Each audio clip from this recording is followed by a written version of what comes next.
Hi, Carrie. Hi, Princess. Welcome. Thank you. Thank you. Happy to be here. Same here.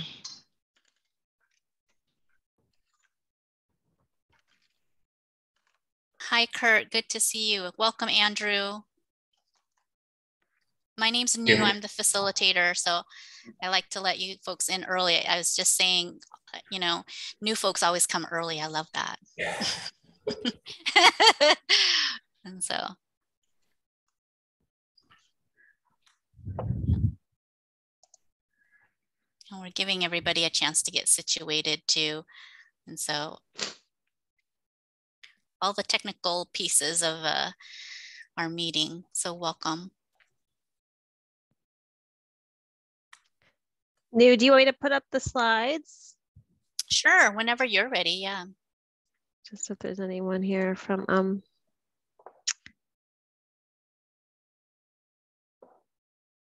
wait.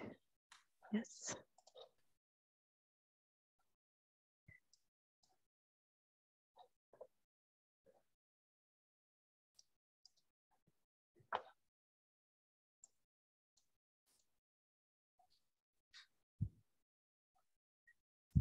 So nice to see everybody and new faces.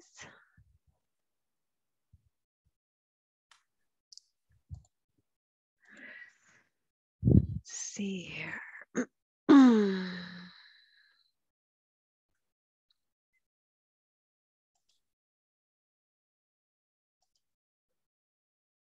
Good to see you, Kurt.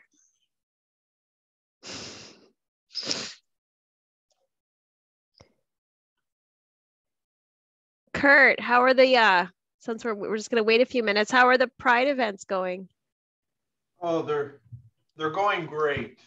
And we had the parents panel this morning, just absolutely amazing parents. And it's just, they've been really powerful. So yeah, very good. Thank you for asking. Yeah, that's great.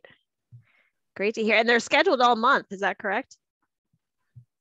They are. We're hearing from Basic Rights Oregon this week and the Department of Justice, and then Pride, and we just finished the Pride Alive event in La Grande on Saturday. The Pride event, live in-person event, is this Saturday in Pendleton. Amazing. It's wonderful. Hi, Connie. Hi, Kara. Welcome.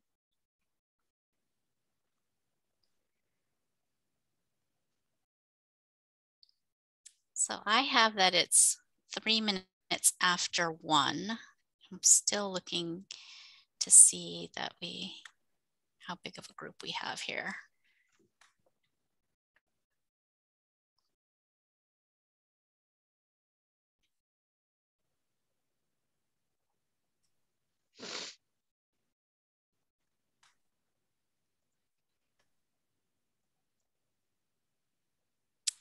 I'll share real quickly that we have closed captioning available. So if you want to select the closed captioning from your menu bar, our closed captioner will be available to do that, capture everything for us this afternoon.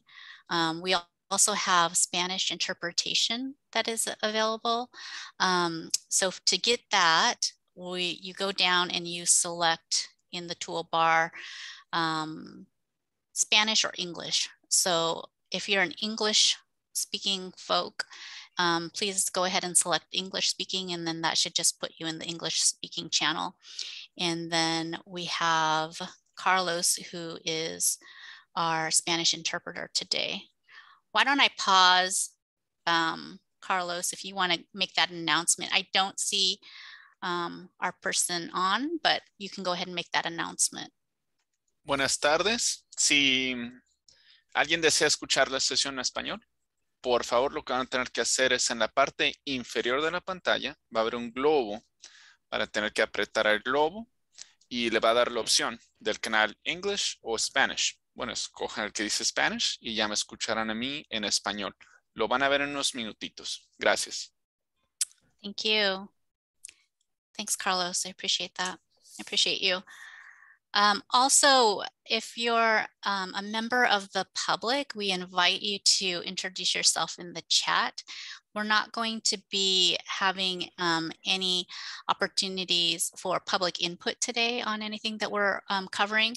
If you do want to provide any public comment, we encourage you to go ahead and put that in the chat, or also email publichealth.policy@state.or.us, and that's another way to get that message to this group. Okay.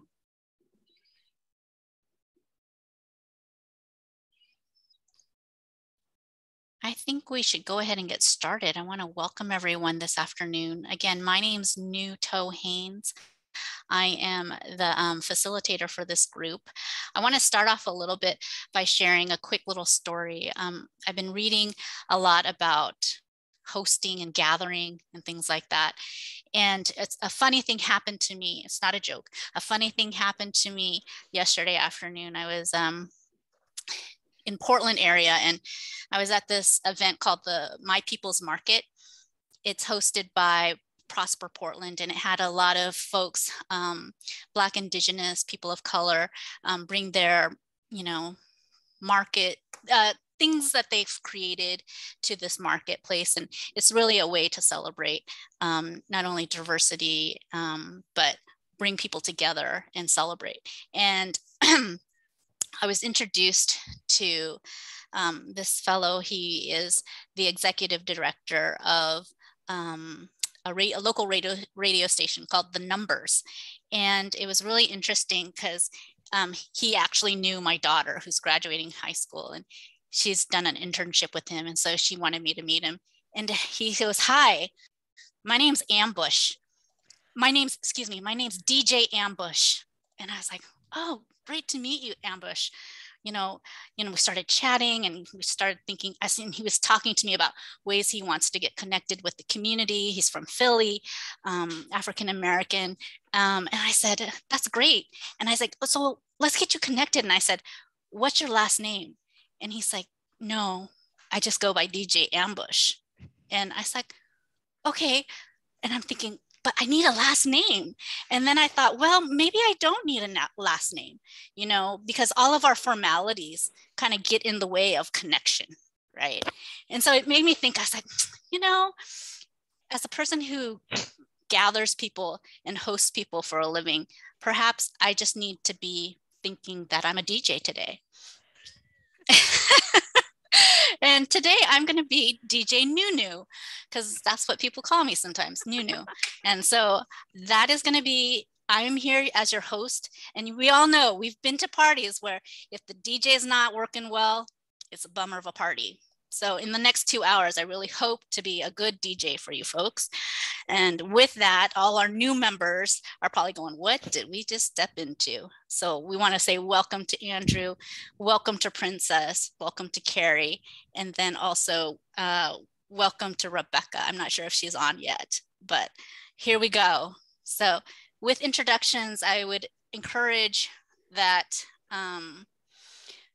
as you give your introduction today, we're going to go ahead and stay together as a group. We have lots of time today to really come together.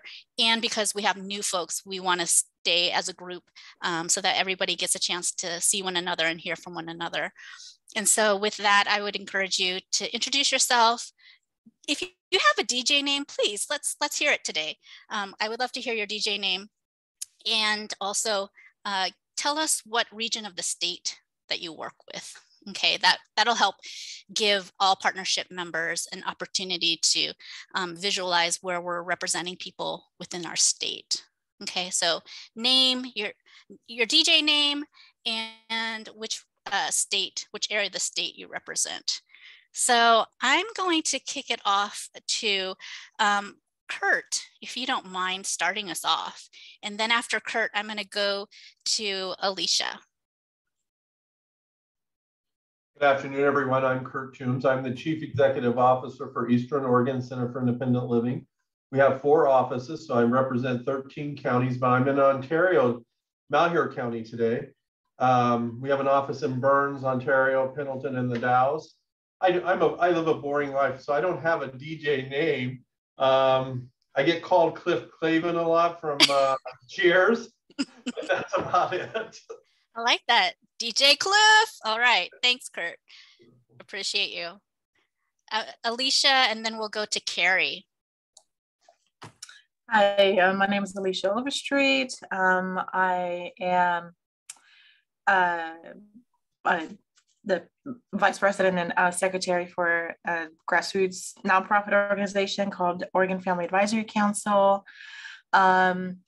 We started out in Yamhill County. Our goal is to reach all of Oregon though, but currently I am in Yamhill County. I don't have a DJ name, but I love coffee. So maybe DJ Coffee Bean. Oh, nice. There. Nice. I like that. Thank you. Thank you for playing. I appreciate that, Alicia. Welcome. Good to see you.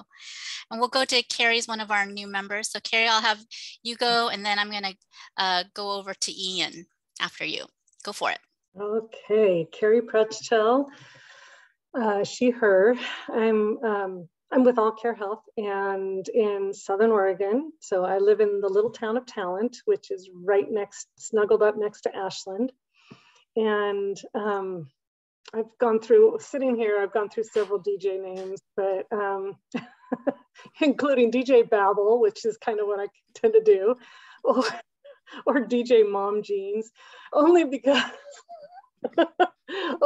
I'm glad that Mom Jeans are coming back. High-waisted, yeah. But I think I'm going to settle on, you inspired me, Alicia, DJ Hot Cocoa, because I love hot cocoa. All right. All right. I love that one. Ian, you're up, please. I'm glad you didn't choose DJ Mom Jeans, because that's my DJ name. So yeah, that's a burden. My name's Ian Wimbrock. I use he, him, his pronouns. I'm the one of the at-large board members for the Whitaker Community Council. We're a place-based, health equity focused community development nonprofit in Eugene, Oregon. So I'm here in Lane County in Central Oregon. Really excited to be here. Welcome to everyone who's new to the partnership. Really excited to share the rest of our time today. Great. Thank you, Ian. I'm going to go to Andrew and then Connie next, please. I'm Andrew Hooksma. I am a new member. I'm coming to you from Deschutes County. I work with Shepherd's House Ministries, which is a faith-based nonprofit that serves people experiencing homelessness and has residential addiction recovery programs. Shepherd's House has been based in Bend, but my job is actually to open a new facility in Redmond. So I'm coming to you from a cold, empty building that will be a construction project in a month. So that's why it might sound echoey. My DJ name that I'll choose today would be DJ Long Distance, because I love running and riding my bike. And that's pretty much all I can think about when I'm sitting at my desk these days. Great, thank you. Welcome. Connie?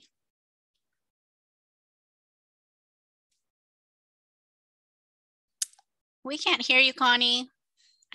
It doesn't look like you're muted, but try again. No, not better.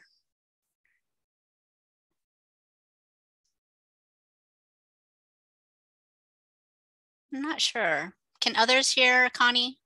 No, okay. Why don't you fiddle around with it for a little bit, and then I'll go to Princess next, okay? And then I'll come back to you, Connie. Princess, go ahead. Okay, I'm Princess Osita Oleribe. I work with Cascade Health Alliance here in Klamath Falls, Southern Oregon. And my role is Health Equity Manager. And that means so many different things. As far as DJ name, never thought of having a DJ name, but Considering I have such a cool name, I could just go with DJ Princess. There we go. That seems like a given. Awesome. Thank you. Thank you, Princess. All right, Connie, we're going to go back to you. Oh. I think Connie might be frozen a little bit. Okay, I'm going to go to Timur next. And we'll come back to Connie. Yes, hello everyone. This is Timur Holov. I'm with Slavic Community Center of Northwest. We are a nonprofit based in Multnomah County. Yeah, I mean, that was a very surprise icebreaker as far as DJ name goes. I guess, you know, because I have two kids that were born in May, I don't have one, but DJ May. Ah, nice. Yeah. I like that. Very good. Thank you. Thank you, Timur. I'm going to go to Veronica. I know you just got on board. We're introducing ourselves and then we're giving ourselves a DJ name for the day. I'm your DJ host. I'm new. And so, you know you're up next. So I'm going to ask for your DJ name and let us know where you're working from today. Hi, everyone. Veronica Leonard, she, her, ella pronouns at Latino Network. I'm gonna steal my husband's official DJ name. He was a DJ in college, DJ Jazzy Justin. So I'm gonna be DJ Vivacious Veronica. What? Nice. Love it. Thank you. And I'm working from my bedroom today. This morning I was working from some other part of my house, and who knows where I'll work in 2 hours. It's been a day. Great. Thank you, Veronica. Welcome. I'm going to go to Connie next and then Christy, please.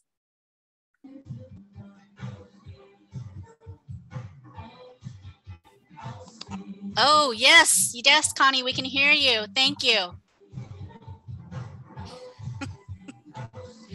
Are you there, Connie?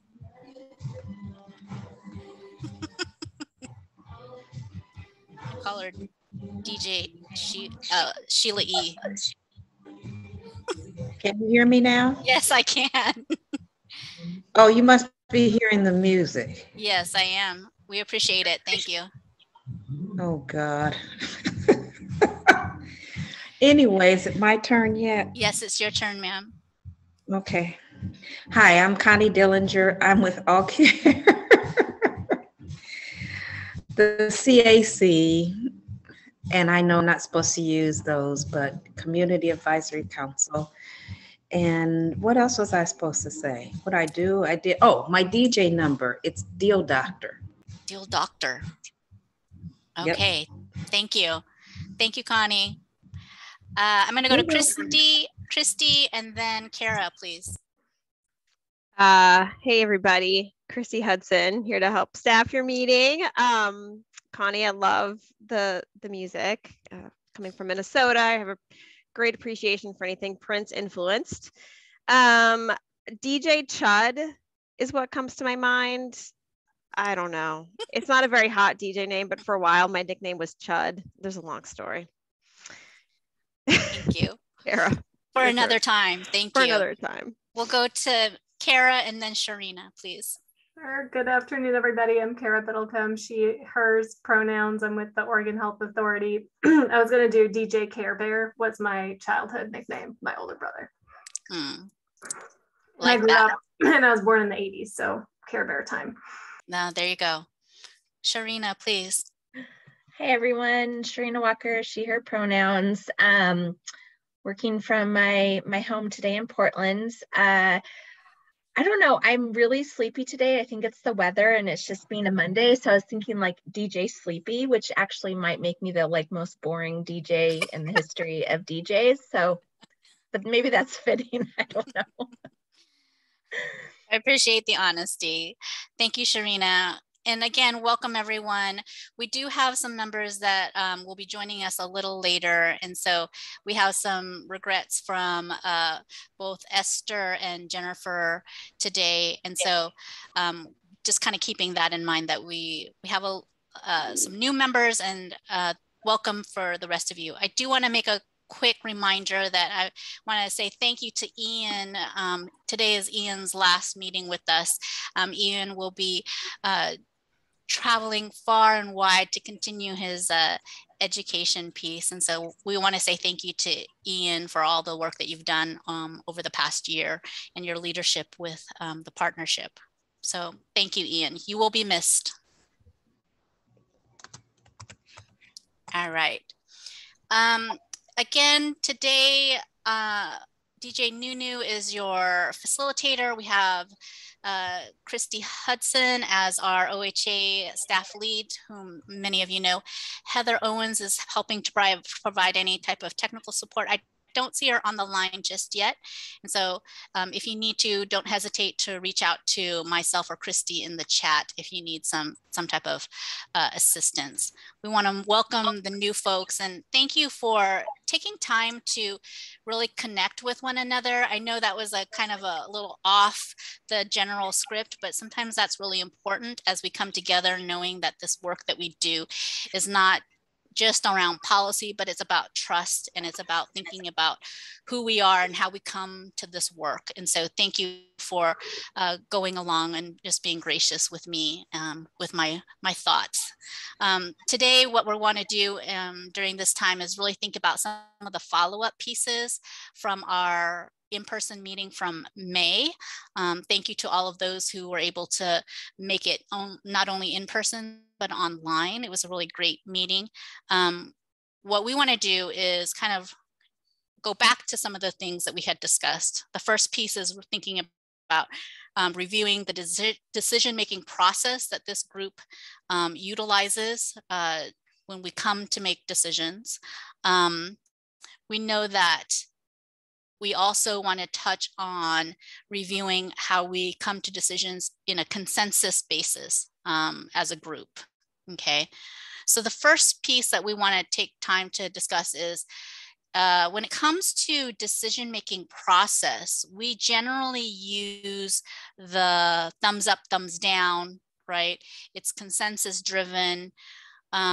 So decisions are usually made when there's a quorum. So that's 51% of the partnership members. So we have new members, our numbers are increasing at this point. So we might have to make sure that at least 51% of the partnership is even present at the meeting. We do kind of that round of thumb voting and discussion. Remember, we have the thumbs up, meaning I agree. Thumbs sideways is, yeah, I have a question or a comment, or I need more discussion to make sure I understand things. And then disagree is complete thumbs down. So we also use in any situation where consensus cannot be achieved due to 20% or less of members in disagreement, then we use the 80-20 rule, right? Which would be enacted. So we really want to give people the opportunity to discuss what concerns or what issues, or really come together to make sure that if it comes to that point, folks feel that they can step aside from their decision for the purpose of moving forward. I want to pause there for a second and see if there was anything that people had questions about regarding our decision-making process. And I'll also ask Christy if there's anything else I need to add with the decision-making process. I can just provide a little bit of history and context, particularly for our new folks today, on kind of just some examples of when this process is typically used. It's usually been for kind of more formal things. So this partnership has used this process when you approved your charter that you all worked on last year, when you arrived at the prioritized strategies, those 7 strategies you all pulled out of the plan last December. You also used this process when we approved the work plan earlier this year, if you remember that.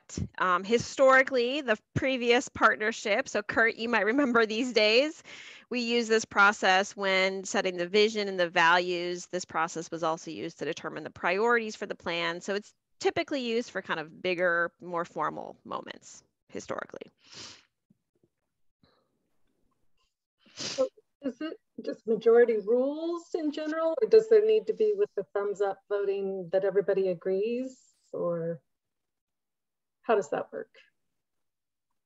Because the 80-20 seems like that would be majority rules. So do you have to have a complete agreement? The goal is to get to a complete agreement where everybody's thumbs up, and through kind of rounds of conversation and airing of concerns, really from people who are indicating their thumb sideways or down. Yeah, ideally we'd get to 100% thumbs up. And if not, if there are, you know, less than, if there are 20% or less of people who are still thumb sideways or down, then you could decide to use the 80-20 rule, where those people would say, you know, for the sake of the group, I'll move it forward. I don't think we've ever had that situation where we had one or two people who were like, absolutely not. Usually through the rounds of thumb voting and conversation, we all get to agreement. Oh, sorry, how does thumb sideways work? Like, is that something you find on the emojis? That's a good question, Princess. We don't have a thumb sideways emoji, right? And so when we've taken more formal votes, we do have a poll. So in the poll section, we might say up, sideways, or down. So you would click on that. And so anytime somebody says it's a sideways, we really want to hear from folks, like, you know, ask your question. You know, I went sideways because I need more information about this. I went sideways because, and so it's an opportunity to hear more from one another, and also to say, here's some of my thoughts. Does that help? Yes, thank you very much. Yeah. The other questions that we had for the partnership was, when would you actually like to use this process? And then how would you like to make decisions in a virtual environment?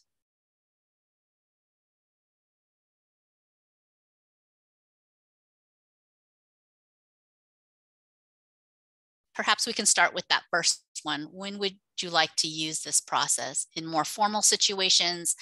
Do you folks want to, any particular partner could call a formal vote? Could we get a consensus? When would you see this really being beneficial?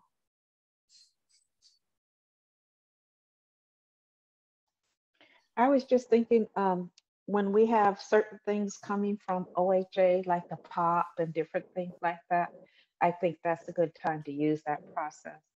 And while I'm asking, well, is this something, you know how we could delay, well, not too long, we put it out there and then we bring it back. Could we use the same process for that too? Like, if we want to discuss it more, can we go thumbs up, thumbs down, sideways? Yeah, absolutely. I think, again, it goes back to that this is your own process as a group. If you feel like we're stuck, y'all are stuck on something, and say, you know, I need some more time to process. I need more minutes than what we have allotted today. Can we all think about it? And then I could, as the facilitator, say, how does that sound to folks? Do we want to pause for a second? It sounds like we need more discussion time on this. If it allows, shall we put it on the agenda for next month to come back for a more formal vote? Or we can also vote virtually, right? There's that piece of, that was that other question that we had. Do we want to actually do more consensus voting online? And so folks would say, Christy will put out an email to folks. We do need a decision before the next time we come together next month. So we're going to do it online. How does that sound? You know, when would we use these things? And I think it's important to also know that it's flexible, right? Right. Flexibility is good.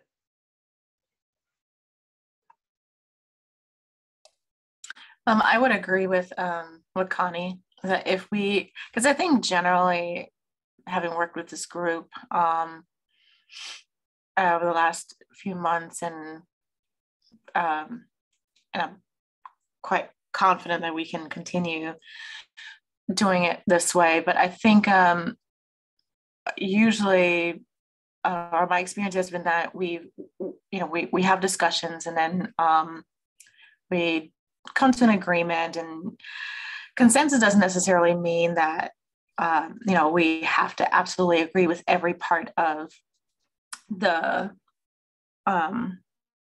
issue at hand. It's more of a kind of, can I live with this, right? Mm-hmm. And am I okay with saying, okay, yeah, we can move forward? And I think, like I said, generally, my experience has been that this group has done a really amazing job with collaborating and having discussions and figuring out where the needs are or the gaps.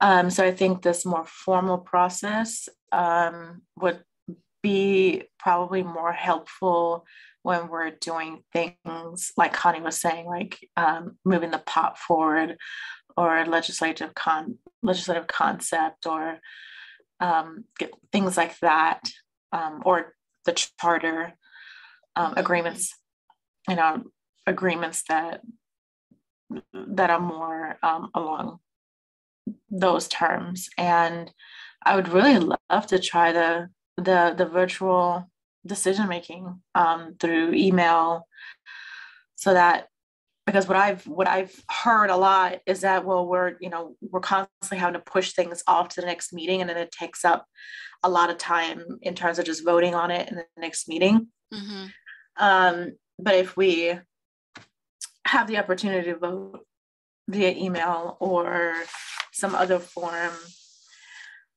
a Google form or whatever it is, then I think we should definitely try it out, give it a try. Thanks, Alicia. Other thoughts on the potential for doing any sort of virtual voting online via email? Have any of you been part of a process that seems to work real well? Because that would be another question, that, is there something that any of you are using that, yeah, this works great?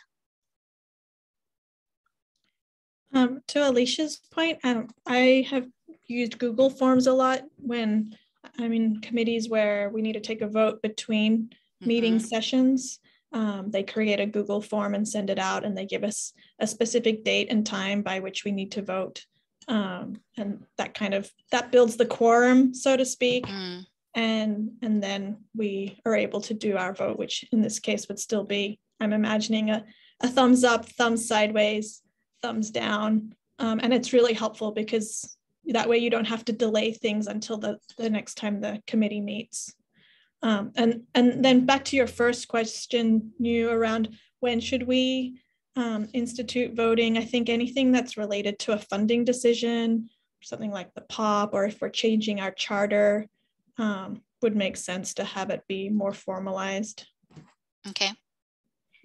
Funding, anything that has money attached to it, anything that's more formal according to governance of how this group works. Okay, I like it. And then potentially a Google form that has kind of a deadline attached to it, so that we can make sure that we have a quorum. Generally speaking, I'm curious, for those of you who've worked in the Google form piece, do you put in, if you're a thumb sideways, do you put in there what clarifications and questions you have so that everybody can see it, or how have you used that? I've never actually had the thumbs sideways option on a Google form. It's either yes or no. So we'd have to get creative on whether we want to have a thumbs sideways option if we're doing a virtual. Yeah, I guess if we did do a thumbs sideways, maybe have a space for comment. So then the person that's receiving all the votes could review the comments. But then I don't know how we would loop back to that person to see if they want to step aside to let the vote move forward. No experience in that arena, sorry. Interesting. So the Google Forms, what it does do, it gives you, because you can actually export it into a Google Sheets, which will generate it'll generate the email address or name, and whatever you add, whatever you put into as a requirement into the Google Forms. So there are different ways that we could add like a thumb sideways option, or a thumbs down, thumbs up. So for example, I think we could do a multiple choice answer where, you know, you get to choose one of the options. Yes, SurveyMonkey also has it. So you do a multiple choice option, and if, let's say, they have thumb sideways, you can have another section where they elaborate on their needs or their questions or concerns, and it can just be like a long answer. So there are different ways that you can do it, and for our nonprofit, for ORFAC, what we do is we utilize Google Forms quite a bit and to receive feedback and other things. So there are ways of doing it, and it just depends on what exactly it is that we want to get done or that we want to receive out of those answers. Other thoughts from folks?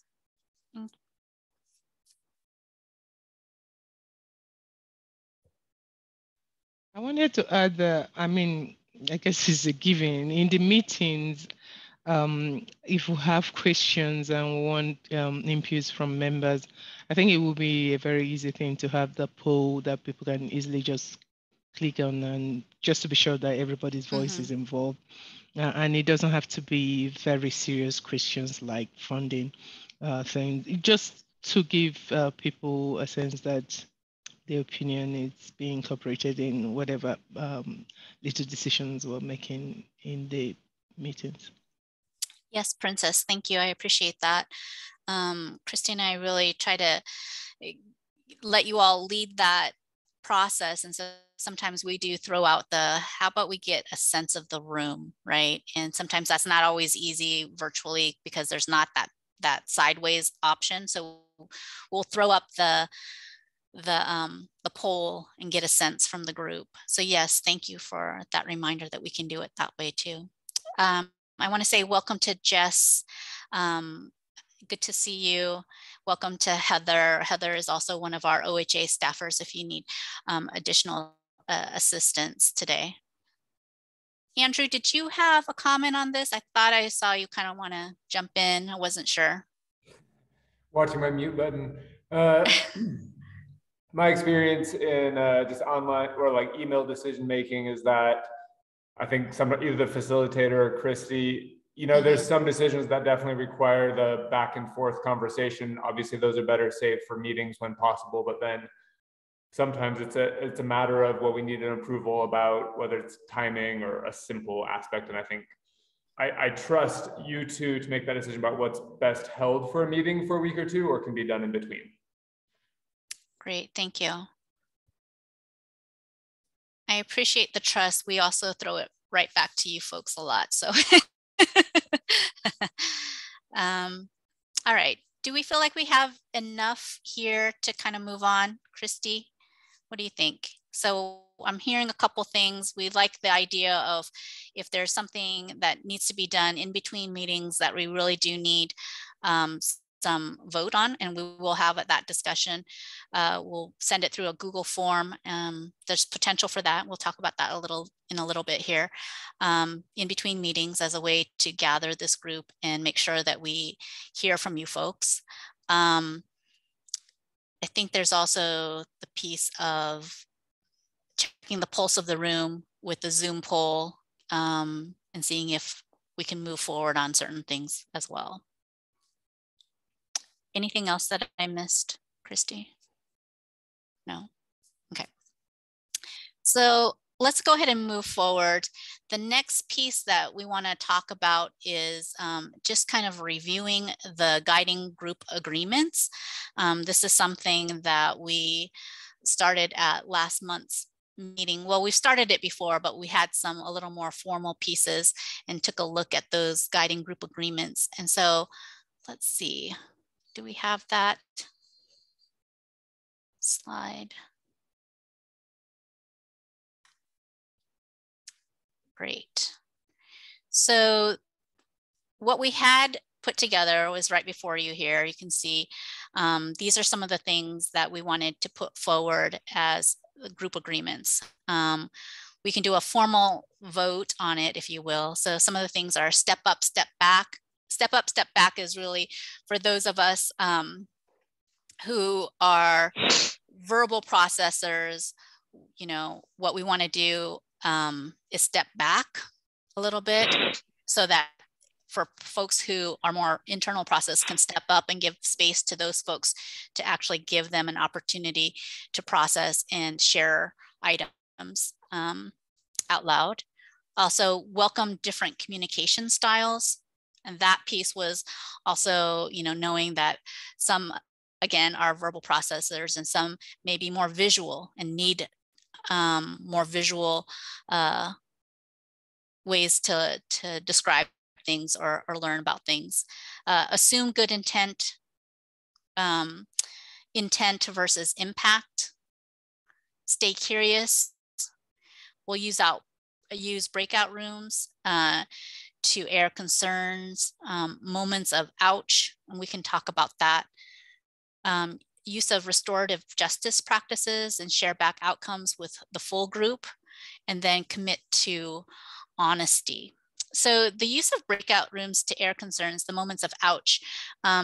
There's a practice in some groups now that it's the oops, ouch, whoa practice, right? So let's, for example, an ouch moment, Christy and I may be sharing something and I inadvertently say something that really hurt her or didn't feel right to her. And she says, ooh, ouch, you know?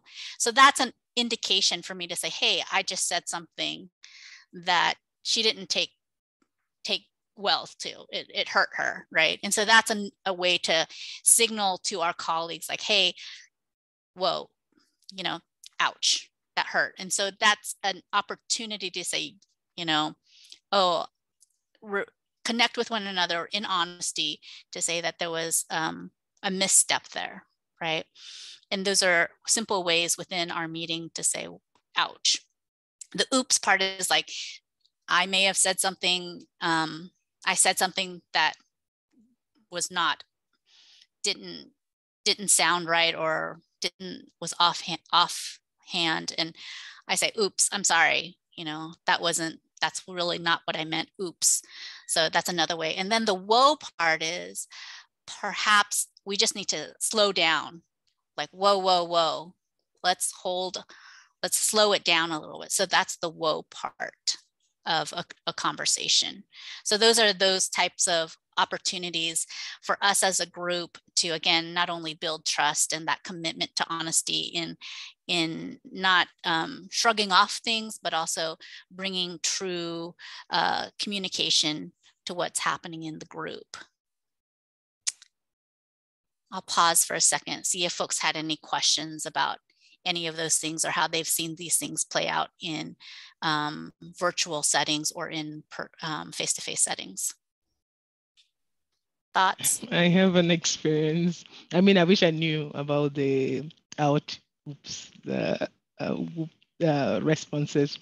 So I was in, it was a collaborative meeting and the focus is education.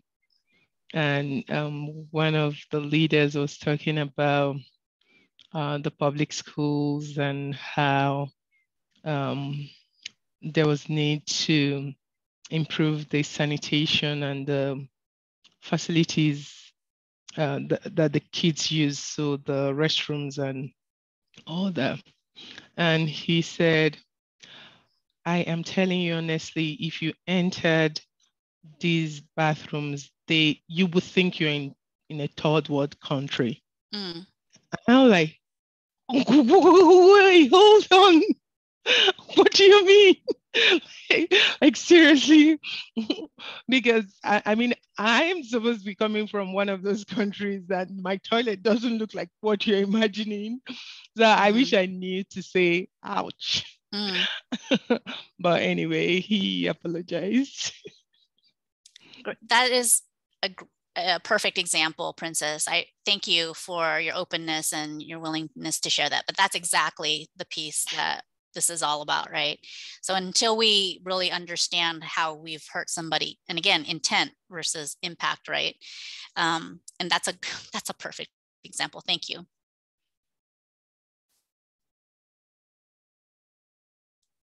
Other thoughts?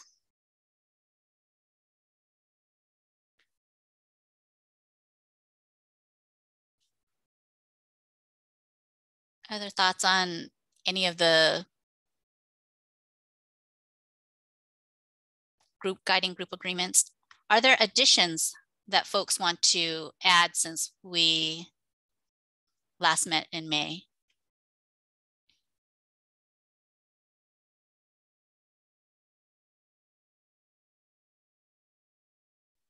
Something that I learned from a different group that I'm part of, and in some ways it's been, I think, inspirational to me.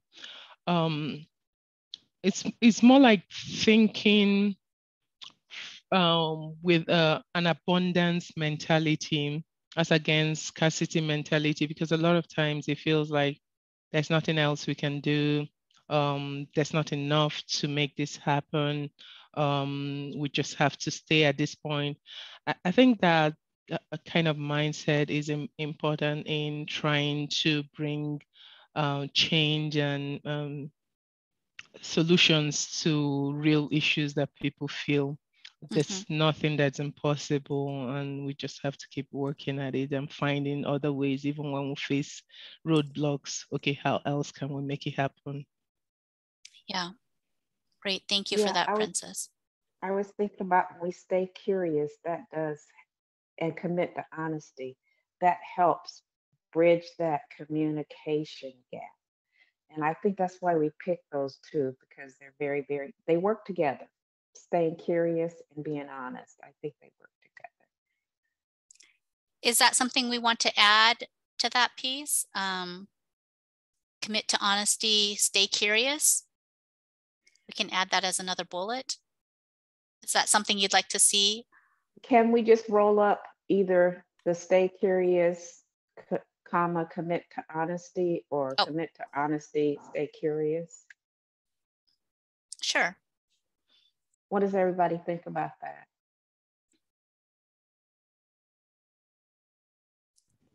Like that, Connie? Is that what you're saying? I'm sorry, what did you say? Do you see my edits here? Commit to honesty and stay curious, keep it on the same. Yes. Yes. But I don't see it, but I'm sure it's there. Oh, let me try again. We're seeing the slide deck. It's a PDF there. So there you go. There it is. Yes. Yeah. Great. I think I like that, because it helps with the assumption of good intent. I mean, all these things that we came up with in May were great. I only have one more question about the use of the breakout room to air our concerns. Oh, that could get real tricky, can't it?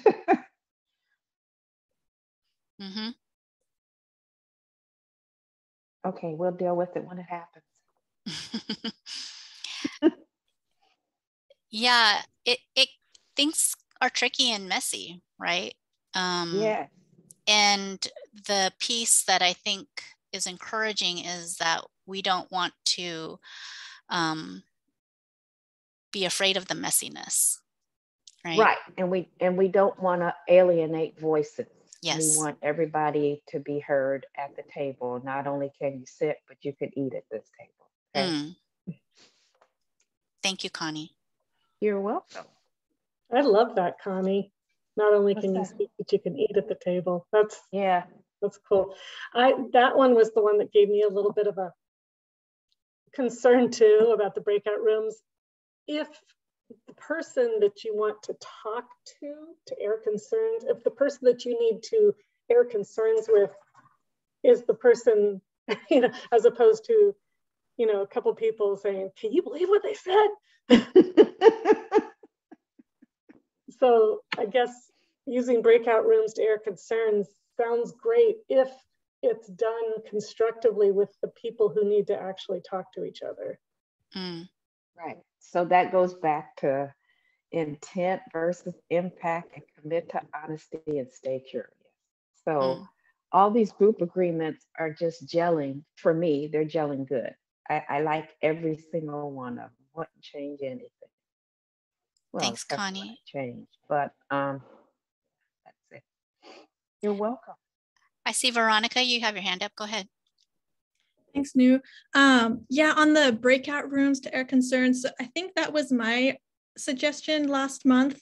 But in that in-person meeting, I feel like we were able to talk quite a bit about maybe the negative sides of taking concerns into a breakout room, mainly that then the whole group may not feel like it was resolved, that even if it's perhaps it was an incident between two people, such as the example that Princess gave, that then Princess and that person may feel like it's resolved, but the rest of the group wouldn't feel like it. And so then someone else, and I don't remember, Connie, it may have been you who volunteered that you had experience with restorative justice. It may have been someone else.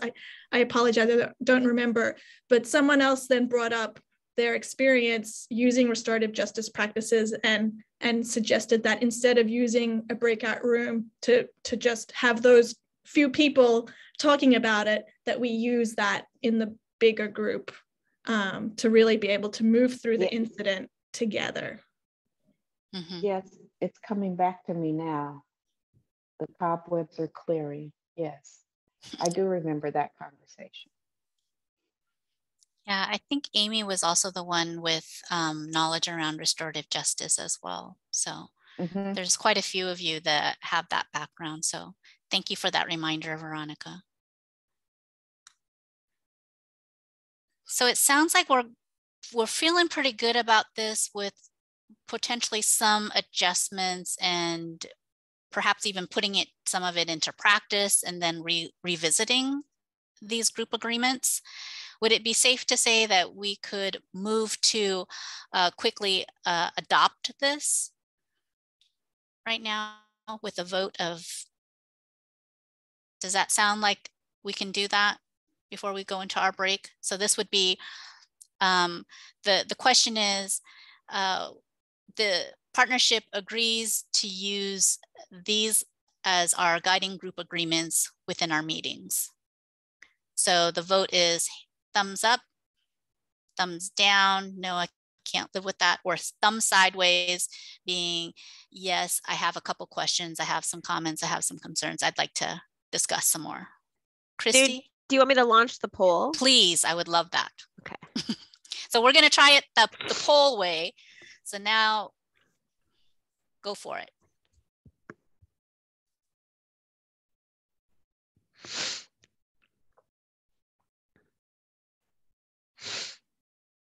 And I'm not sure about how many folks we have today. Yeah, we got 3 more seconds. It looks like everyone has voted.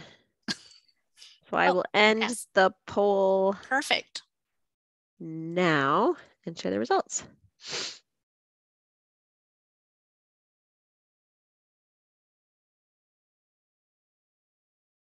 Can you all see the results?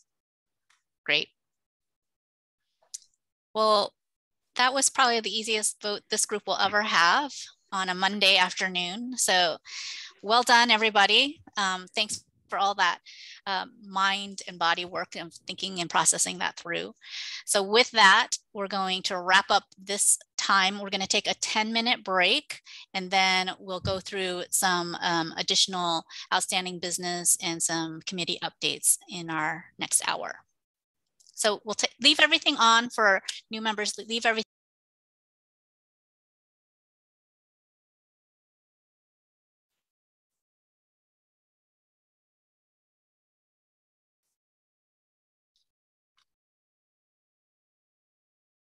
All right, welcome back, everyone. It's 2:05. We can go ahead and regroup together.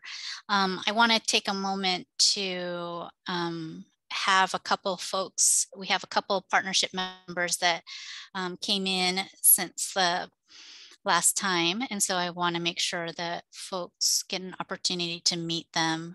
I have Rachel, Jess, and Susan who joined us.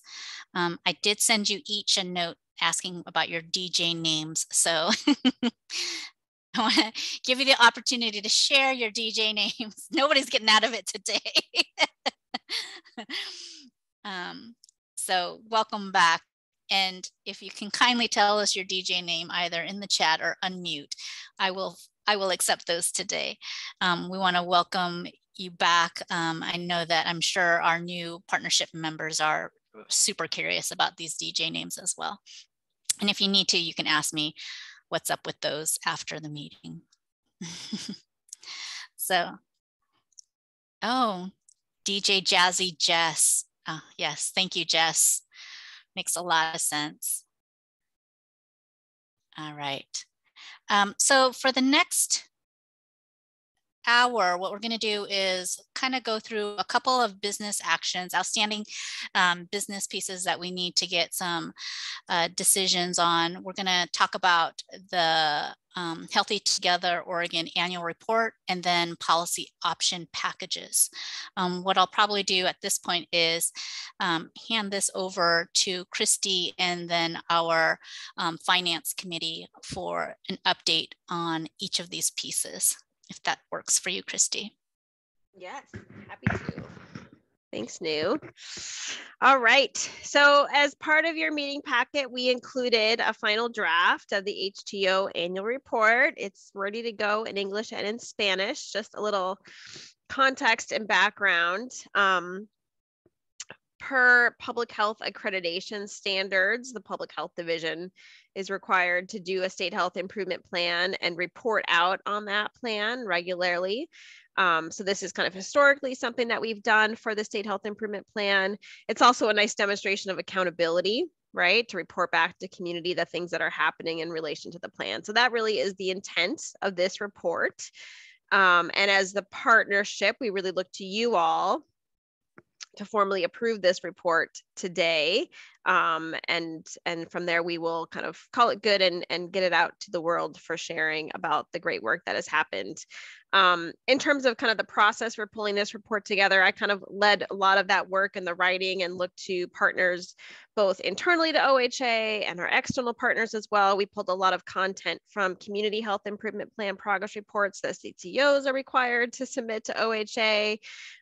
Worked with a lot of people across the state to pull in just a few examples, right? We can't nearly or possibly address everything that happens out there related to Healthier Together Oregon's. Overall, this is really just trying to give kind of a flavor for the kind of work that you all would like to see happen. You saw a draft of this a couple of months ago, had an opportunity to provide feedback. So I want to give a special thanks to Kurt and Veronica for sharing some of their thoughts. Those edits have been incorporated into this report. We also added a letter from all of you, which is here. So at the very least, I hope you had a chance to read this because your name is on here. And also a nod to a few members who have stepped off. And yeah, so I guess at this point, I'm happy to answer any questions. I hope you've had a chance to take a read through it. You know, if there are kind of minor edits or changes, we can make those today. There's still time. But if not, then I think we would look for a formal thumb vote on this document.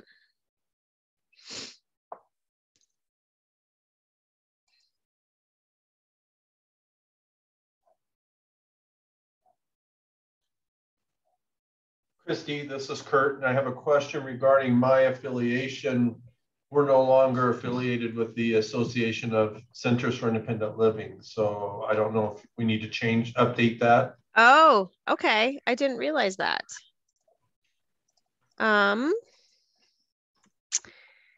Sorry, Kurt. I'm just putting a link in here to everybody. And then, yes. So what would you like your affiliation to be? Just Eastern Oregon Center for Independent Living?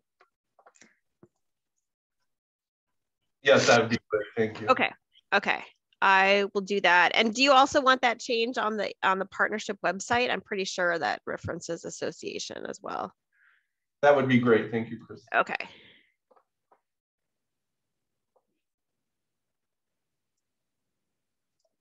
Anybody else? When would this go out to for public consumption, Christy? Like circulation? Yeah, as soon as this week, next week, we'd probably put it out in the HTO update. We might do some sort of formal press release. I'd have to work with our external relations division on that.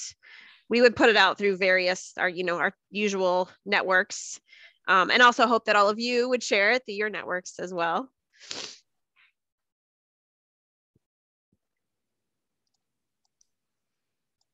And it would get posted on the OHA website for sure. So with a thumb vote today, are you asking those folks who were on the minus our brand new folks? Do we have a quorum to say yes to this document? We have a quorum with the new members, but I don't think we would have it without the new members. Okay. I'd have to do some different math on that. Because we're at 19 with the new, and we have, I think, 11 people in the meeting right now. If you give me a second to do some math. Yes, please. And that's just an assumption I have, that it would be for folks who are under this particular document, who have been participating while it was in process. Is that a good assumption? 2.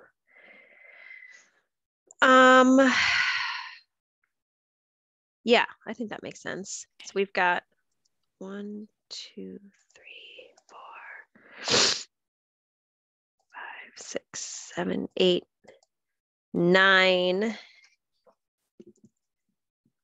out of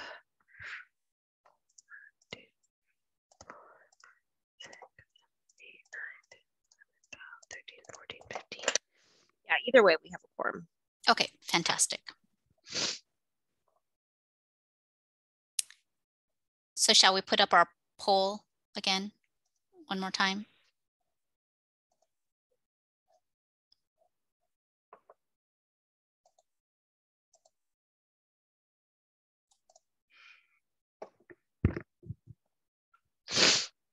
Okay, the poll's up. Go ahead. For those of you who've been on the partnership this past year, go ahead and let us know.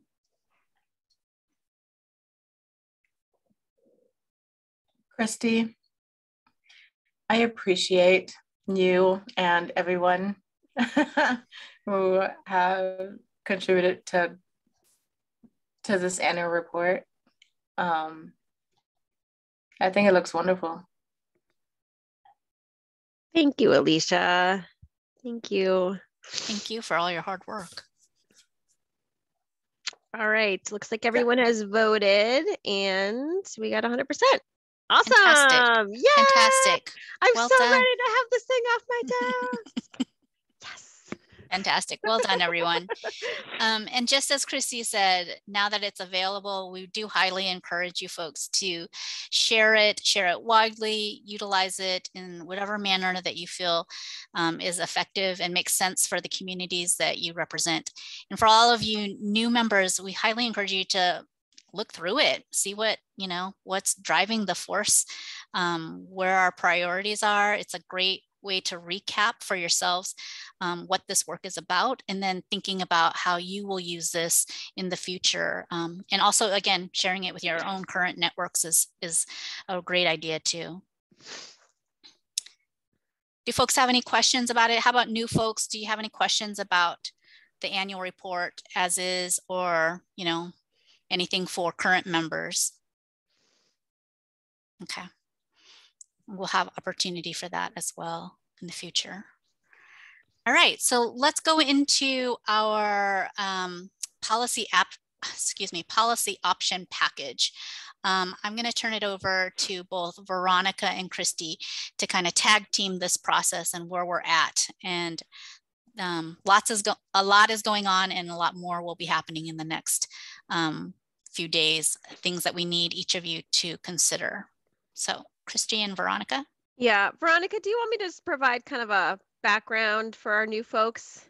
And Sure, then I I can was turn it over to you. I was trying to create one in my brain, but you'll have it better than I do. Yeah, no, I'm happy to. So policy option packages are opportunities for state agencies to request funding and resources from the state legislature. We have this opportunity every other year. So OHA leadership has invited us, really you, to put forth a policy option package in the 23 legislative session. So this really wouldn't be under consideration until next year. Between January and June is when we have a longer session. But this is an opportunity to ask the state for some money, for some resources, for some general fund. Historically, we have not really had a lot of funding for implementation of the state health improvement plan. We've had a little bit of money that we have taken from our CDC Preventative Services Block Grant to support things like convening all of you and to do community engagement and communications work. So this is a really exciting opportunity. PartnerSHIP, you started this conversation a few months ago, I think, is when we received initial invitation, and there was a little 2-pager that we put together, and now is really the time to put it all together. We have a full narrative. There's like 11 questions, I think, that we need to answer about what you would do with this funding. The big buckets would, there's about $9 million. So the other thing I should say is this is a $15 million ask at the moment. We will not have any kind of final decisions about fiscal ask until later on this summer. Those decisions really sit with OHA leadership. So, and there's a lot of work that will happen between the time that we submit our narrative at the end of this month and by the time it gets introduced in session. So this is really just our chance, your chance to kind of paint the best picture that you can at the moment, knowing that there will be opportunity for further conversation and discussion over the next 6 to 12 months. I think the other thing to say is that there is no guarantee yet that OHA will decide to support this. And even then, it would then go to the governor, we will have a new governor at the end of the year, and it will really be up to that governor to determine whether or not this is something that gets incorporated into the governor's budget. And that's really how it gets presented to the legislature.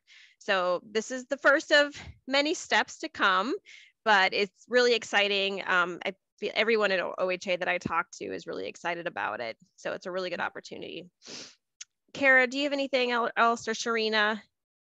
Do you have anything? It looks like Sharina stopped off.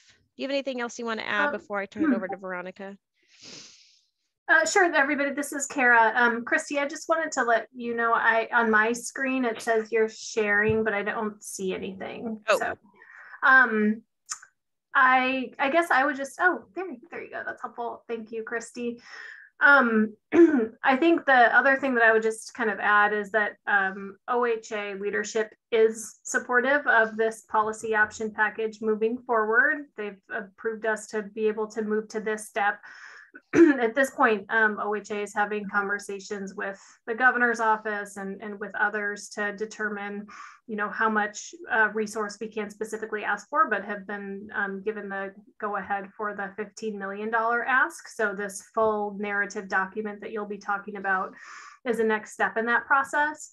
And then as this moves forward, should the new governor not include Healthier Together Oregon in their budget framework, that doesn't mean that it would necessarily be something that the legislature could then add, or that you all could have, opportunity to speak to. It does mean that if it's not in the governor's recommended budget, then OHA cannot be supporting anything that's different than what's in the governor's recommended budget. So I just wanted to provide a little bit more information about the process, and I'm happy to answer any questions that you might have.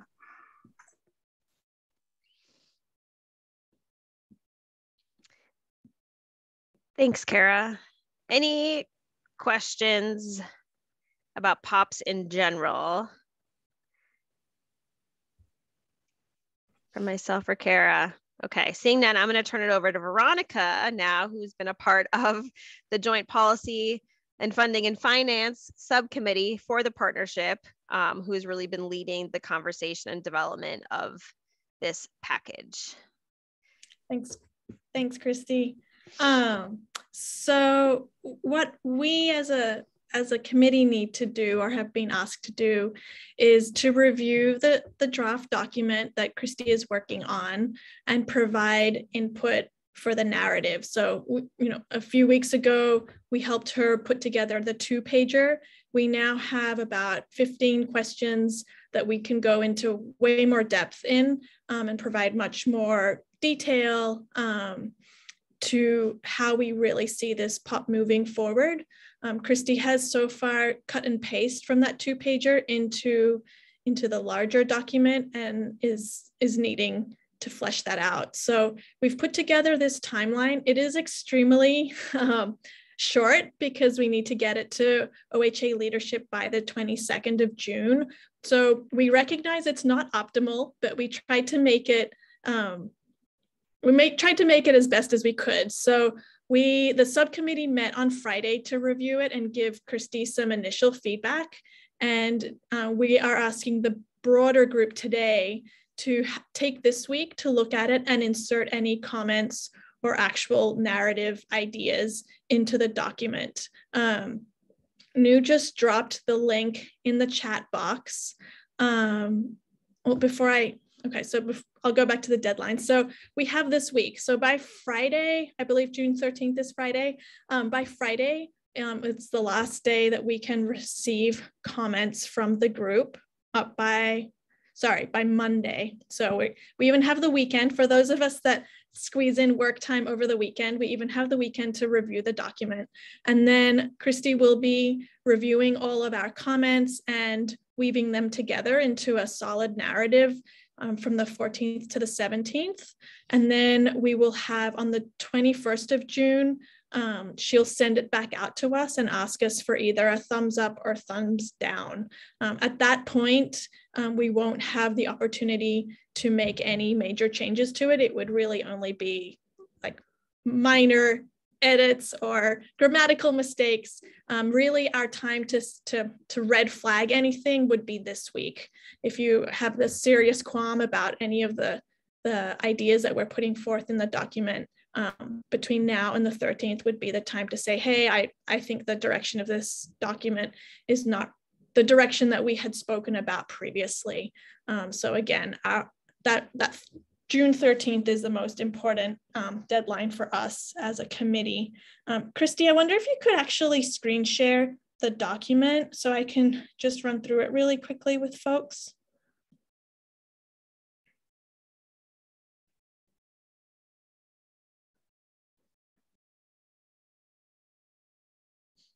So this is the draft. It is a Google Doc that New has put in into a Google Doc for us.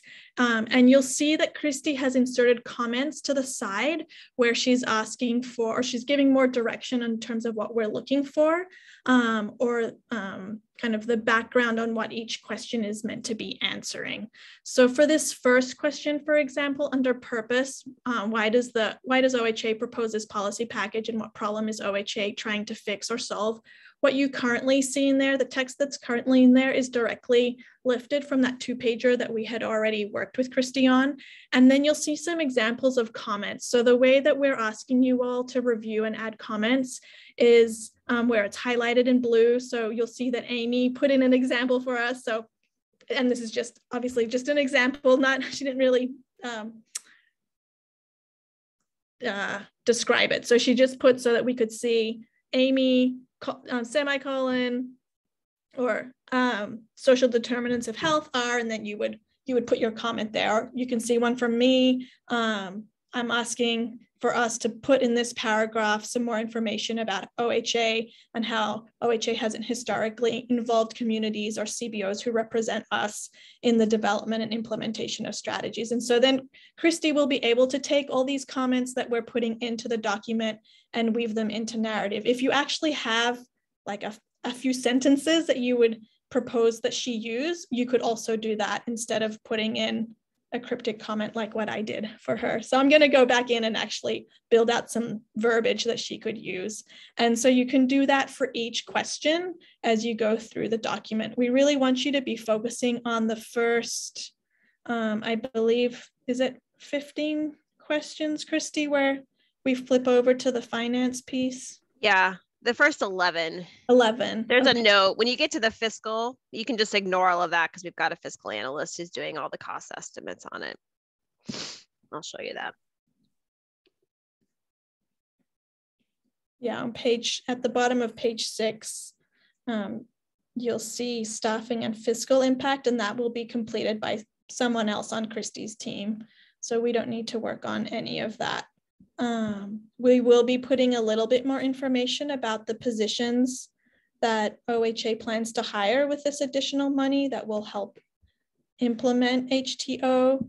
And you'll also see the 3 investments under number 2, the 3 investments that we're proposing to make in different areas. So 9 million for grants and contracts, 4 million in new staffing, and 1 million for communications. This is all contingent on Kara and Christy hearing back in terms of whether it's 15 million that we can ask for, or if that might actually change, maybe it'll increase, then we would change those numbers. Any questions about any of that? All right, on number 2, I have 9 million, 4 million, and 1 million, and that adds up to 14 million. Is that right? You are right, Connie. Christy, any details on that? I think you got me in a rounding situation, Connie. Sorry.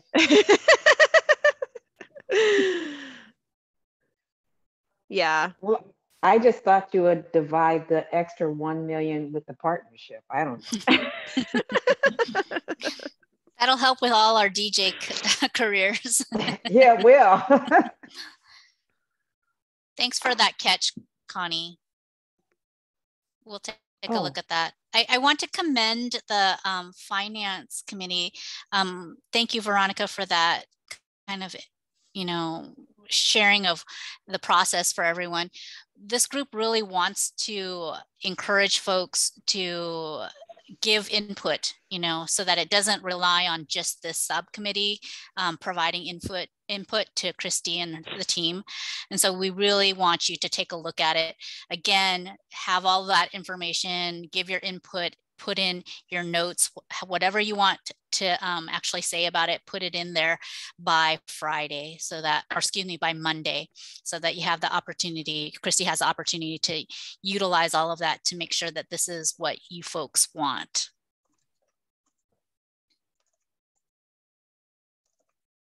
Any questions about the timeline? It's a very rapid timeline. It needs to be on the director's office by the 22nd of June. And originally this subcommittee thought that they would have by the end of June, but really it got bumped up a bit. So by the 22nd. So we're really hoping that the turnaround time is very rapid. And so we ask that you put this as a priority for your to-do list before the end of the week.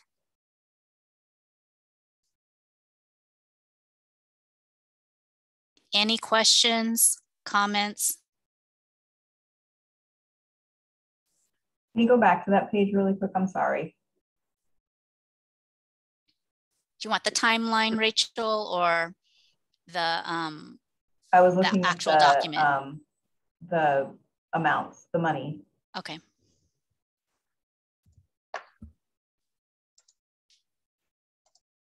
Oh, I misread it. I thought it was 9 million to contracts for the community and 1 million for the community. And I was like, ooh, we're just financing the community. I'm on it. I'm with you. Got it. Thank you. Great. think another question that the subcommittee had asked was that if there was any concern from the full partnership, if the final edits and whatnot that come out of everything that you've provided by Monday, if that falls upon Christy and the subcommittee to do the final look at it by the 21st, if there was any concerns. I'm seeing folks shaking their head like no concerns with that.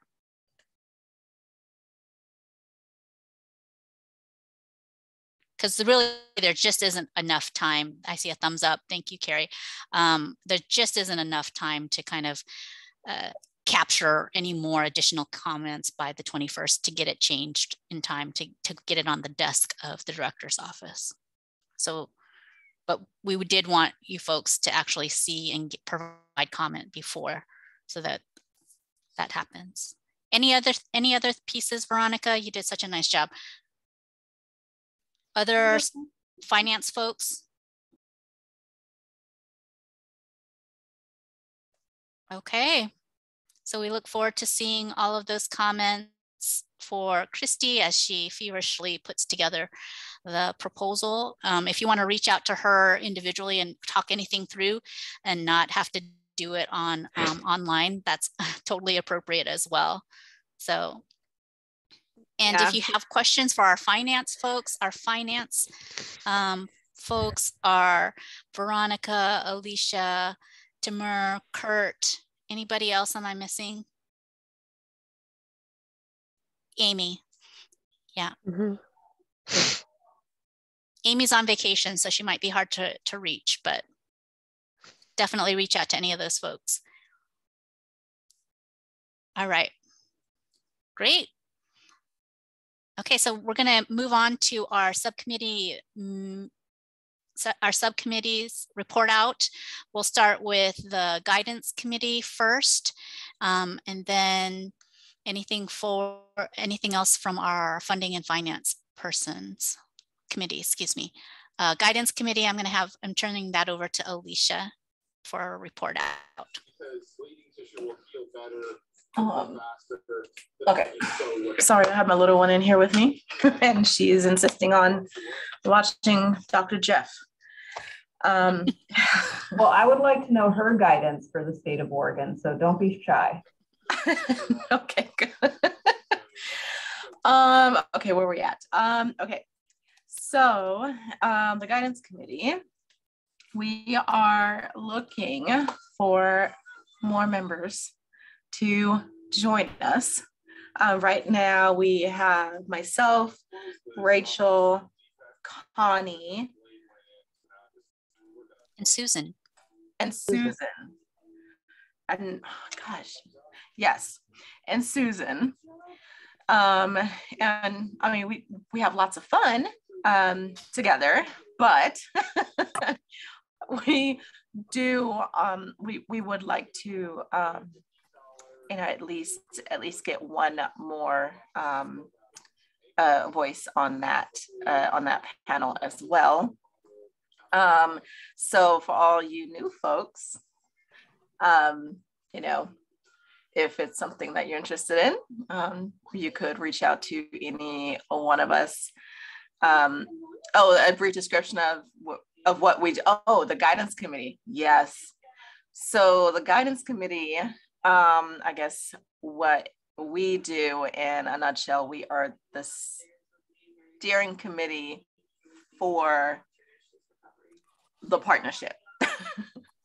I guess just to that's correct, right? The wording. Okay, good. Because I know we had several different words that we used or phrases that we tried to come up with to describe what we actually do. But yes, so we are the steering committee for the partnership, and we essentially support Christy when in terms of doing. Oh, I'm sorry, I'm seeing also what Susan put in there. agendas. And Susan said that we do have homework assignments at times, but it is not too much. No, not necessarily, Carrie. No, not necessarily. You would be more than welcome to come join us, even if you want to just kind of join us for 1 or 2 times just to see and check it out if you like it. But anybody who's on the partnership currently, whether they've been here for a year or a month, it's open to anybody. I think there's no minimum.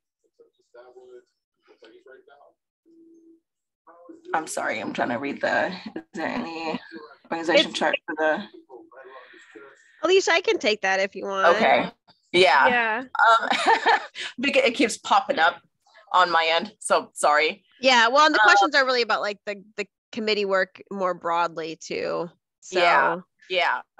So Okay, currently there are 3 committees. There's the guidance committee that provides kind of like broader oversight and agenda planning. There's a funding and finance committee, and then the third one is a policy committee. Because of the policy option package, for the past few months, we've combined the policy and the funding and finance committee into one, just because there was a lot of work to do there. But I think once we get out of this POP and get that submitted, we'll probably explore kind of pulling those things apart again. Historically, there was other conversations around like a data committee, maybe one around communications. You'll see there's this kind of ask for a work group, which is more of a shorter term type of commitment around exploring and making recommendations about public engagement. But in terms of, Princess, in terms of your question, there's, I'd say, 3 subcommittees right now and no limit on the membership. And Carrie, yes, all are welcome all the time. Thanks, Chrissy. Yeah. So at the moment, at the guidance committee, we are looking for a couple of people to come together and create a temporary work group to look at options and ways we can meaningfully engage the public. Because this work is very much in line with the needs of communities, we seek their input, and we're trying to find different ways of getting that meaningful input from community members and the public.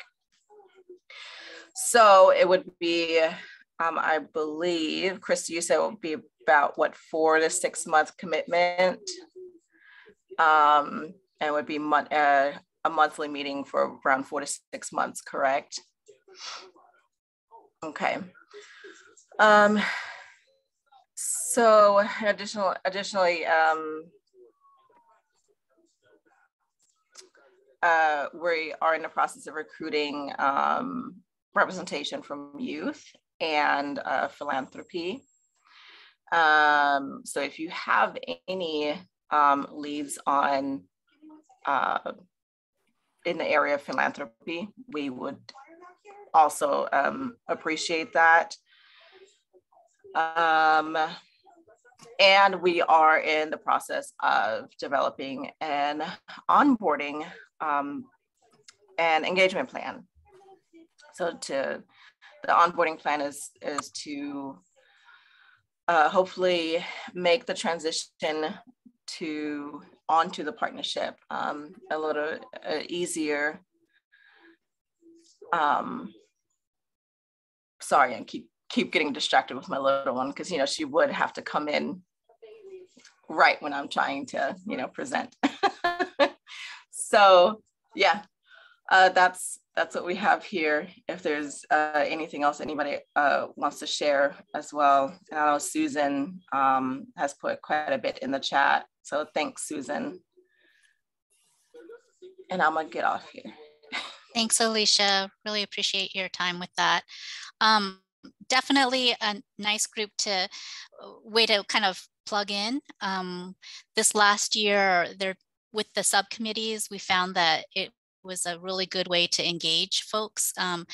Even with 1 extra hour of work, you get to know people a little more than within the bit larger 2-hour meetings. And so that's nice to work with smaller groups of folks. We do encourage folks to join at least one committee to stay engaged. I would say that this particular group, the guidance committee, has really helped Christy and myself stay on target for what the partnership wants, so that it doesn't become OHA heavy, if you will, and that we really want you all to lead this process. And so again, it's a nice way to stay connected. I know Ian was part of the guidance committee at some point, I would imagine, or finance and things like that. And so those type of things help us stay connected with one another. So please consider that.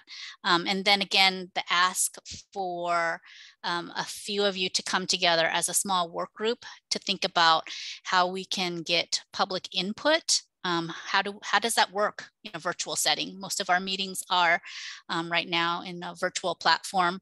And so how are we going to engage folks with public comment? And so we do need a couple of folks, even if it's a couple of you, to come together. Either Christy or myself can help guide that process as well. So it's not just the two of you having coffee and figuring it out, although that could be another way to do it. And so we do encourage you, if you have any of those things sound of interest, please let us know. Let's hear from our funding and finance committee. Do we have somebody to share about that? We didn't actually line anybody up, so I'm happy to do this unless there's somebody else who wants to take the lead. No pressure though. Honestly, we've had a little bit less time for the funding and finance committee only because the policy option package has taken priority in some of those meetings. But I did, okay. I'll take this one. Thanks, Christy. It's pretty quick. So one is just to circle back on the 21 through 22 block grant allocation. So again, this is the $125,000 ish that we have had to support HTO implementation.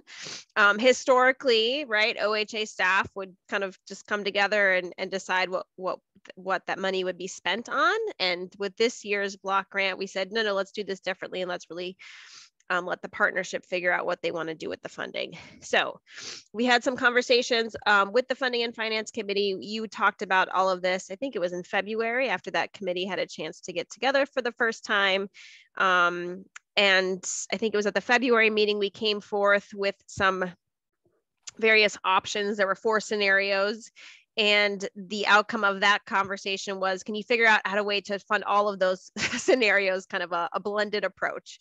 And so that's basically what we have done. So for the rest of this block grant year, which ends September 30th, we're going to be putting out money towards communication. So this is kind of another round of the HTO seeds funding that we did last summer, where we paid community-based organizations money to talk about HTO and talk about how their work is an example of HTO in action.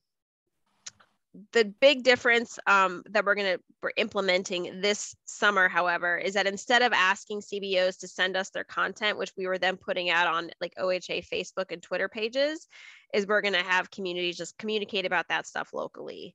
So kind of working out the details on this, but there'll probably be like 3 tiers of funding. So for like $500, for example, you can communicate about HTO on your community-based organizations, Facebook and Twitter pages, whatever you're using. Or, if you want to go beyond that, if there are videos that you have or want to make, if there are newsletters that you put out, if there are community events that you want to talk about, if you're connected to a radio station, kind of, you know, really looking to communities to identify the best ways that they can communicate with their folks directly and giving them some money to do that. So some money for that. And then also a big chunk of money here for capacity building in the policy arena. So this was another thing that you all talked about, and the funding and finance and policy subcommittees also talked about, was really wanting to shore up the capacity of community-based organizations to show up for HTO related policy. So we're going to be working, we're going to be bringing on an intern who's going to be helping to really staff all of this work and project management, which will be great. And there'll be a survey that will be coming out for community-based organizations to let us know what are the different topics within policy that you're most interested in learning about. And then setting up a series of workshops, trainings, learning collaboratives. Again, more details to come, but hopefully we'll get this started soon. So putting out our first training sometime mid to late summer, and then continuing different offerings and workshops over the next year plus. So the other thing related to communications, finally, is that you all had talked about wanting to do some sort of strategic plan for HTO specifically, and a communication strategic plan. So we are going to be starting that work with our contractor who maintains the HTO website. And the first bit of that is going to be doing some user testing and just message testing with the communication toolkit and resources that we already have out there. So really getting some feedback from community, like, does this make sense? What kind of changes or revisions do we need to make in the messaging, and using all of that to inform a deeper strategic plan. Any questions, concerns about the 21-22 budget?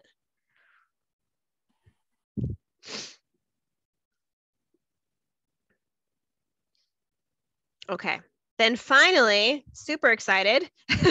We're all also starting to talk about the next CDC block grant. So this will start October 1 of 22 through September of 23. And we're gonna get more money, y'all, like twice as much ish. Haven't heard exact numbers yet, but we'll have a lot more money to play with. And this could be in addition to a policy option package. So the forecast looks positive, and we'll certainly be looking to the Funding and Finance Committee about the allocations for next year's block grant. Fantastic. That forecast is kind of like the current weather. When it rains, it pours, right? Yeah. So thank you so much, Christy. I want to give an opportunity for any of our new partnership members. If you had any questions, burning questions while you have the group here as we wrap up this afternoon, any questions that kind of bubbled up for you folks?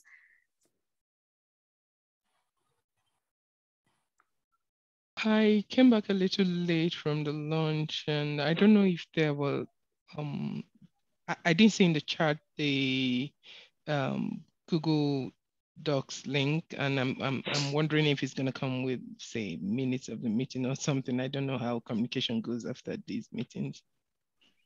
Yeah, usually there's some minutes that come. What will happen, Princess, is that the biggest ask of partnership members this week is to ensure that you take an opportunity to look at the policy option package. And if you want to provide any comments for Christy and those that the subcommittee who will be working on putting together that policy option package, the turnaround is super quick. And so we have to get it done by the 22nd. And so the deadline for partnership members is to take a look at that by, you have 1 week. So preferably to do that by Monday of next week. Yeah, that's why I'm asking for the link to the document. Yeah, that will be sent. Is it not in the chat? Okay, it's now in the chat. Oh, thank you. Thank you, Carrie, for putting it in there. No problem. Then as far as the committees, so how do you indicate interest? Yeah, you can just send Christy an email on which one that you would like to participate in, and we'll send you the appointments for those. And I would encourage any one of you, if you want to stop by and just, even if you don't want to commit, that is super fine.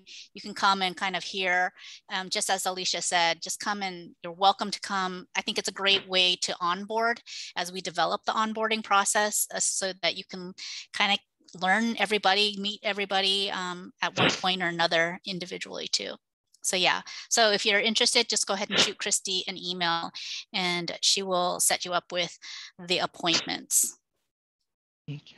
And I can also send out a yep. summary of the committee work and the times and dates and stuff.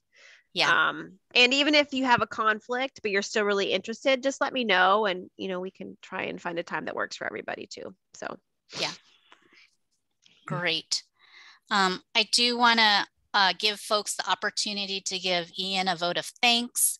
Ian, you want to share real quickly about where you're going, where you're heading? I think it's exciting. So. Sure. Well, I first just wanted to say thanks so much for everyone kind of co-creating this really supportive environment where I feel like I've grown and learned a lot from y'all, and seeing the new members just made me so thrilled for the work that you're going to continue to do together.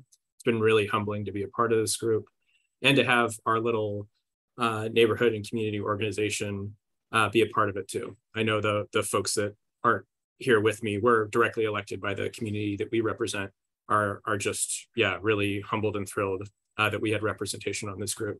So a little bit change of plans. Initially, I was I'm in graduate school right now, and it's just been really tough doing service work that I really love and school and working full time at the same time. So I was going to go to Copenhagen to study at the Copenhagen Business School, but I was just admitted with some of my co-founders to the world's premier social entrepreneurship business competition. You can think of it like the social impact or social entrepreneurship Shark Tank. And it's for a startup that I'm launching called ChangeFinder. And what ChangeFinder does is it improves the grant application success rates for nonprofits and the organizations that fund them through best-in-class matchmaking. You can think of it like the LinkedIn or the dating app for foundations and nonprofits. And I was really inspired by our work with Oregon Health Authority, because during COVID-19, OHA responded really quickly and got time-sensitive resources out to the communities that were most disproportionately impacted by COVID. But working the last 10 years in nonprofits and with foundations, I found that it's a real problem, especially this grant application success rate problem, where nonprofits that were seeking funding were either applying for grants that they weren't the best fit for, or were spending days or weeks on grants that they eventually didn't get, or they just didn't apply. And these foundations were spending tens of thousands of dollars trying to reach community-based organizations that just didn't have the skill sets to do it. So we're going to be headed to Boston to be part of something called an accelerator, in which we accelerate the development of our business. We're launching something called the minimum viable product. It's like the technology platform, the basic elements of which we hope to test with some of our potential customers. And I'd love, Kara, if you're still on the line, to talk to you about OHA and some of the potential that we might learn from you and continue to learn from you, because I've learned so much from you and others at OHA about how to be able to better serve community-based organizations. So while I'm leaving this group, my passion for the work certainly hasn't subsided, and I'm hoping the private sector can help accelerate the development of technologies that really help disproportionately impacted and historically marginalized communities. And while technology doesn't solve all of our problems, I think we all can agree that grant applications are nasty, nasty business. And if there's any way we can simplify that and get money into the hands of organizations doing really good work, I think we'd all advocate for that. So again, just thanks so much. It's been, just a wonderful experience. And while I'm not going to be with you, I'll be cheering you on. Fantastic, Ian. Thank you so much. We so appreciate your leadership here. Well done. And yes, bravo. We'll be cheering you on too, Ian. We'll miss you. Yes, you will be missed.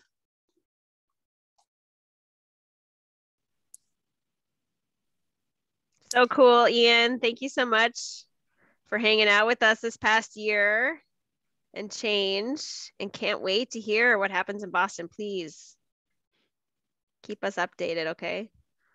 It's awesome. Congratulations. What a great way to just end our time together. As I'm glad that the DJ can end it with a DJ. I can't even remember what your name was, Ian. DJ, like, what is that? Startup. DJ Mom like, Jeans. Mom Jeans. Oh, yeah. That's right. DJ Mom Jeans. Thanks, Ian. We appreciate you. Just a quick reminder to folks that we will be meeting not the first Monday in July, because that's July 4th. So that's Independence Day. And we will be meeting the second Monday. So you'll get a note from Christy, an updated Zoom appointment. So with that, thank you, everybody. Excited to have our new members. Welcome, and you'll hear from us with notes and all sorts of things. So thanks, everyone. Have a great rest of your week. Appreciate your time. Bye, everybody. See you next month. Good to see you. Thanks, New. Bye, everyone. Thank you. Bye, everyone. Bye. Bye. Welcome to the new people. So long to the old people. Y'all have a good week. Bye, Alicia. All of you. Yeah. Bye. Thanks, Connie. Thanks, Alicia. You're welcome. Thanks so much, Christy, New. Yeah, Christy, are you back home? I am. Yes, Okay. and I gotta run. My cousin from Australia just arrived. I gotta go say hello. Go, go, go. Yeah, well, you go do that. Bye-bye. I will. Thanks. Thanks, Okay, Heather. bye-bye. Thanks, Connie. Bye. Bye-bye. Bye, New.